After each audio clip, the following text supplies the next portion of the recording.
आज मैं आप सबको एक कथा सुनाता हूं। एक दिन प्रातः एक व्यापारी अपने घर से निकला। घर से निकलते ही एक बिल्ली ने उस व्यापारी का मार्ग काट दी। व्यापारी घबरा गया। वो फिर से घर लौट गया और शुभ घड़ी की प्रतीक्षा करने लगा।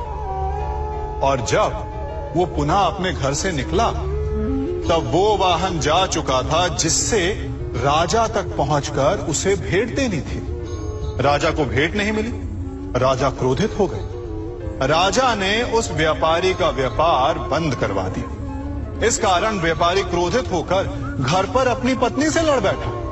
पत्नी अपने बच्चों समेत मैके वापस चली गई और उस व्यापारी के जीवन में यदि कुछ रह गया था तो केवल अंधकार। और इन सब का कारण वो उस बिल्ली को मानता रहा जिसने उसका मार्ग काटा था।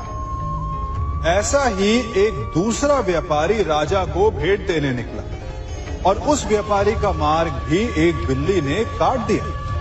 वो व्यापारी तनिक घबराया, परंतु उसने आगे बढ़ना अधिक उचित समझा।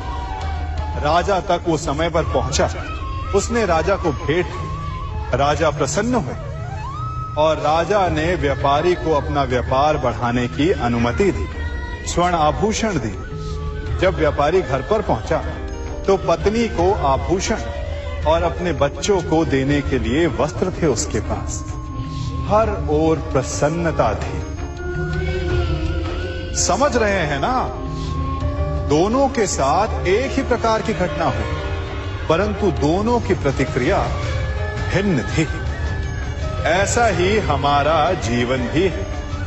हमारे जीवन में प्रारब्ध का अपना स्थान है, परंतु उससे कई अधिक महत्वपूर्ण हमारी प्रतिक्रिया, हमारे सोच का प्रभाव है। क्योंकि यही हमारे जीवन को आकार देते हैं। इसलिए अपनी सोच को सकारात्मक रखिए।